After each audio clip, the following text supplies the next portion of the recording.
Laws Amendment, Tax Reform No. 1 Bill 2026 and the Income Tax Rates Amendment Tax Reform No. 1 Bill 2026 be referred to the Standing Committee on Economics for consideration and advisory report by 31 July 2026. The government in the last budget has put tax reform on the agenda. I think this is the right decision and I think it was a brave decision. This is difficult and we have not had significant tax reform in this country for the last 25 years. I recognise the guts and the courage that it took to do that. But I think the government is making absolutely the wrong decision to try and push this through quickly. It is making the wrong decision to try and push this through without significant interrogation at the Senate or at the House level, and it is the wrong decision to try and push through legislation without dealing with some of the problems that the government itself recognises with the bill, particularly its impact on small businesses and particularly those in the start-up space. I think this I think this is not just wrong for the government. I think this is wrong, firstly, for the economy. If we don't get significant reforms right, if we don't deal with the issues, and there are issues with what the government has put forward, then this bill will not deliver what it needs to do or as well as it could for the economy. It is wrong for the people because I can tell you people do not understand what the government has proposed. And until a broader part of the community understands and actually backs this, this is not fair, I think, frankly, to the Australian people, and it's inappropriate. And finally, it is a wrong decision for reform more generally, because it is hard to get tax reform onto the agenda, it is hard to get decent reform onto the agenda, but the answer, once you've made that decision, is not just to ram it through and hope for the best and hope that people get over their concerns. This will actually, if it's done wrong, if it can't build the support that it needs to build, it actually sets back reform in tax, but actually more broadly across the economy, and that is actually a bad outcome for this country. I want to talk to you specifically why I support reform, because there are people in this parliament and the country who say, no, don't touch anything, everything's okay here. And I have to say I don't agree. I have been one of the strongest proponents for reform in the tax system over the last 3 or 4 years since I have been here, and it is absolutely right that reform is on the agenda. It is absolutely right that reform is on the agenda if we care about building prosperity and we care about building fairness, and we need both those things in our economy. And there are when I look at the personal income tax system at the moment, I identify really 3 significant concerns that I believe need to be fundamentally addressed. Firstly, we know that the tax system taxes you most heavily when you actually have the least ability to pay. You talk to any young person, I'll give you a statistic. On average, 2 households living next door to each other, both on $100,000. A retired household pays, on average, half the tax of a working-age household, despite the fact that, on average, I think the numbers are that they are 4 times more wealthy, much more likely to own their own home, much less likely to have a HECS debt, and much less likely to be battling with renting costs, trying to save for a deposit, all those kinds of issues. So I would like a tax system. It's never going to be perfect, but I'd like a tax system that taxes people appropriately or taxes people less when they're trying to build wealth and when they have less capacity to pay. Secondly, we know we have a tax system that is not sustainable. In decades past, we used to have around 6 people who were working for everybody over the age of 65.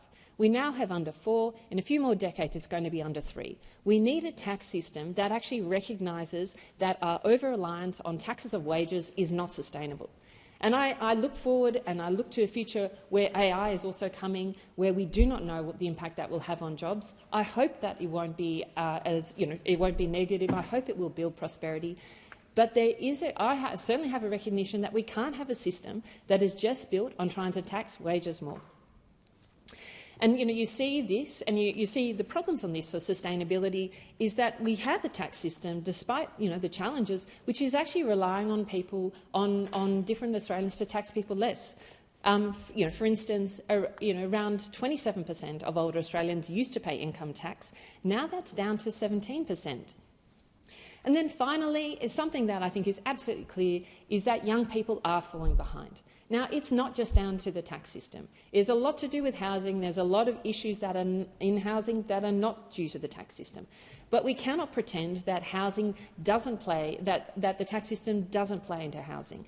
We cannot pretend that negative, genuinely, I think that negative gearing has helped drive equity into the housing system. I don't believe that, and I don't think the statistics back that either. So we do have issues to face, and and I think that and just genuinely from an equity point of view, when people say why should we actually change the tax system at all, I ask you, and I've asked this really strongly.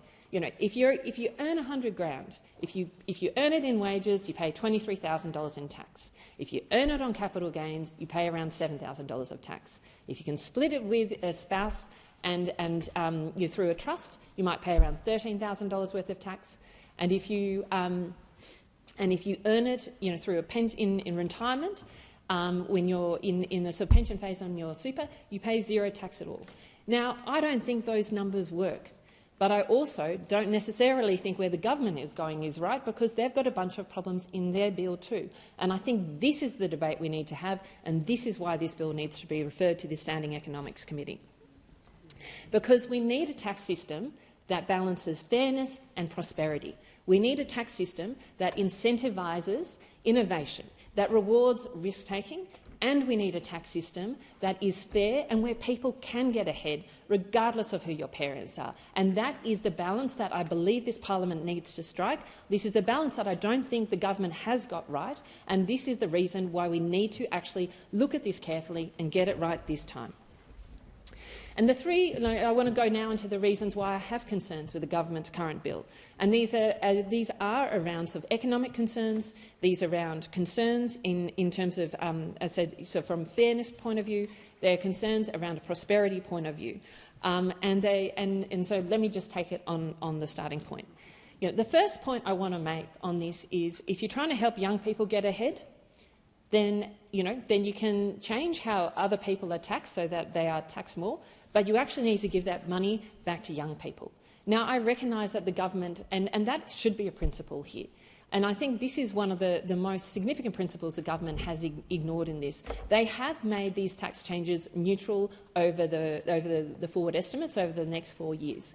But they have not told the country where they are trying to take the tax system. They are holding the $77 billion worth of increased tax receipts that this package puts forward in their pocket, and I think they're using those hoping to give them back in an election.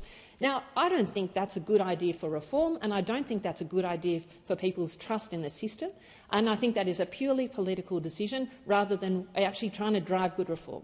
If you look at Hawke Keating, if you look at Howard and Costello, how they changed and how they drove tax reform is they made it revenue neutral, and that was the way that they got the community on board. Right now, I'm getting from people in my community who go, I don't understand how this actually benefits me. I am a young person. I'm trying to save. I'm being told I'm going to get a $250 tax benefit at some point, and but also the government is just taking a bunch more money. Now, people are concerned, and really genuinely, people are concerned that this government has raised spending in a way that they, and I certainly believe is not sustainable. They have raised spending at a level that is certainly out of step with previous spending in previous governments. And so people have a genuine concern that increase in taxes raised by the government are not going to go back into income taxes. They're not cuts. They're not going to go back into the pockets of younger people. They may go back into more spending. And I think that is a bad outcome for people, and I think that reduces trust. So that is my first concern with what the government has put forward. The second concerns, I think, are really around some of this question on prosperity, because the government has said, and I think has recognised, and I think is genuinely engaging with small and medium businesses and with the start-up sector about how these tax changes work for these businesses. And, because it is important that we get this right. If we don't build businesses, if we don't reward risk, and if we become out of step, and too much out of step with the rest of the world in terms of how we tax capital, then we have the danger that people leave. People that we want to build the businesses of the future won't stay in this country. Now, there may not be a lot of sympathy for people who are really successful in terms of building businesses, but I think there is a lot of sympathy for anyone who has started and tried to drive a business. It is bloody hard. It is extremely difficult. You often don't pay yourself. You often put your own money in, and you often are just not sure if you're ever going to get it out. And it can destroy your confidence if it doesn't work.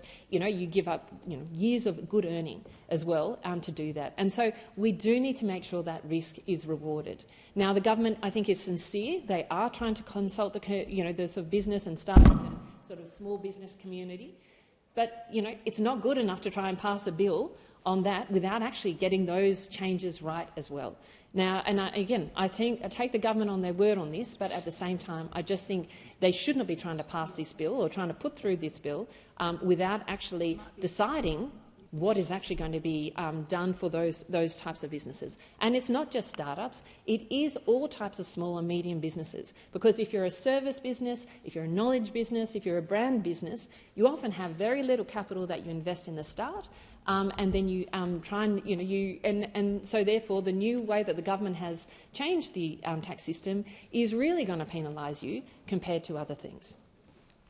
The second question is, is about international comparison, and there's, my concern is that, there's an intellectual, elegance of, I think, where the government has put this bill. But the truth is, there's no other economy in the world that currently manages indexation in terms of capital, except Israel. But their top marginal rate is 30%. So this is quite different to Australia. So that international competitiveness is important. It is not potentially unresolvable with the government's indexation system, but we need to take a breath on this because it really matters. The other issues in relation to the ones that are things like the taxation of nominal gains, the government's current bill puts forward that you pay tax on real gains, but you only get tax relief on nominal gains. This is, I think, a real sort of asymmetry in what the government has put forward.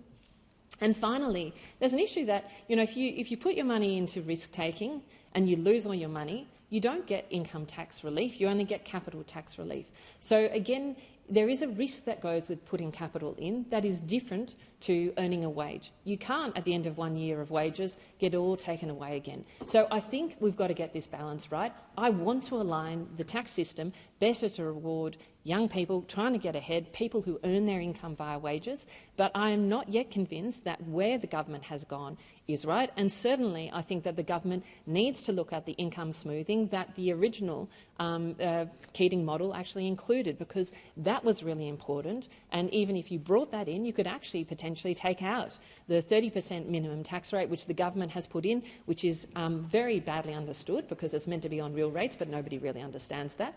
That is some of the areas that we can work on. So those are some of the issues that I have with the tax bill right now. And I believe that you can resolve these issues. It may need a different model. It may need some different changes. It is possible to make this work. There are issues with the negative gearing grandfathering. It is possible to make this stuff better and deal with those issues, make sure we get the right balance between fairness and prosperity. But we are not going to do that if you rush this bill through the House and through the Senate without inquiry in other areas. So finally, my plea to the government on this is really to take a breath. Reform really matters. The government has shown the courage to put this on the table. That is the right decision. The sort of rhetoric to say no change is needed is wrong. We do need change in the system. We do need to get this right. We do need a tax system that allows people, regardless who their parents are, to be able to build wealth and prosperity, frankly, just to be able to build financial security for themselves and their kids. But the way to do that is not to push through a tax bill that is not well understood in the community, where issues are still being played out, frankly, in the media as people try and get their heads around it. And I spent the last 4 years working on tax. I'm still trying to get my head around this because it is complicated and it is important. So government, please slow it down. The community doesn't understand it. It is too important to get it wrong for the economy. We do not want to see tax reform, as we have seen in the past decades, which gets in and goes out again. That is wrong for the country. That is wrong for where we need to get, particularly on capital, because we need stable treatment of capital over time so people have confidence. We need to get this right, because if we don't get this reform right, then we will see issues in future reforms as well. It will be harder to do this in the future. So we need to, I think the government needs to wear the pain and the discomfort of doing something that people don't understand. Get it right, do it right, make sure you commit to giving the money back as tax reduction in tax cuts over time. That will make this reform stick and will be better for the fairness and prosperity we need in this country in the long term. Is the motion seconded? I second